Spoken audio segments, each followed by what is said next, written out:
Hi అండి, welcome to Renuka's culinary. ఇవాల్టి recipe వచ్చేసి సింపుల్గా టేస్టీగా రాగి దోశని ఎలా తయారు చేసుకోవాలో చూసేద్దాం.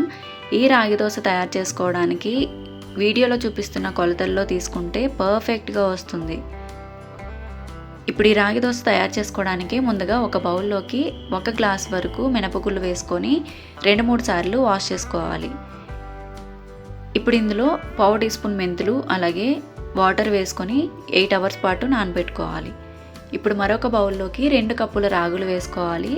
వాటర్ వేసుకొని 2-3 సార్లు శుభ్రంగా వాష్ చేసుకోవాలి. రాగుల్లో చాలా డస్ట్ ఉంటుంది, అందుకే 2-3 సార్లు శుభ్రంగా వాష్ చేసుకోవాలి.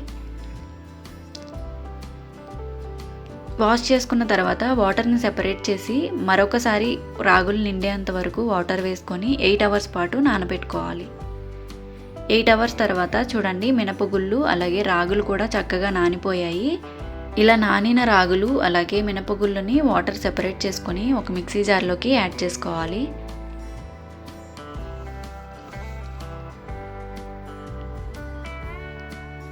ఇప్పుడు మూత పెట్టి మెత్తగా గ్రైండ్ చేసుకోవాలి. ఇలా గ్రైండ్ చేసుకున్న బ్యాటర్ని ఒక బౌల్లోకి ట్రాన్స్ఫర్ చేసుకోవాలి.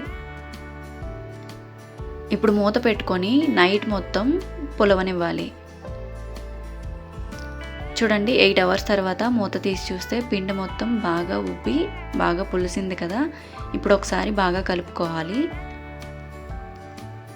ఇప్పుడు ఇందులో టేస్ట్కి సరిపడా సాల్ట్ యాడ్ చేసుకొని ఒకసారి బాగా కలిపి దోశలు వేసుకోవాలి.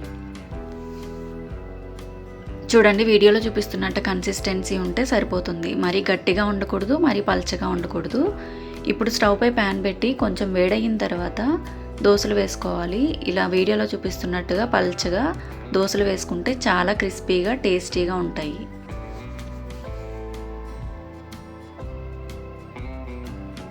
ఇలా దోశను వేసుకున్న తర్వాత 1 టీ స్పూన్ వరకు ఆయిల్ వేసుకోవాలి. చూడండి, దోశ మొత్తం బాగా కాలింది కదా. ఇప్పుడు ప్యాన్ నుంచి సపరేట్ చేసుకొని ఒక ప్లేట్లోకి వేసుకోవాలి. ఇదే విధంగా మిగతా దోశలను కూడా వేసుకొని సర్వ్ చేసుకుంటే చాలా టేస్టీగా ఉంటాయి. మీరు కూడా తప్పకుండా ట్రై చేసి ఎలా వచ్చిందో కామెంట్ బాక్స్లో కామెంట్ చేయండి. మరిన్ని రెసిపీస్ కోసం రేణుకాస్ కులినరీ ఛానల్ని సబ్స్క్రైబ్ చేసుకోండి. Thank you for watching.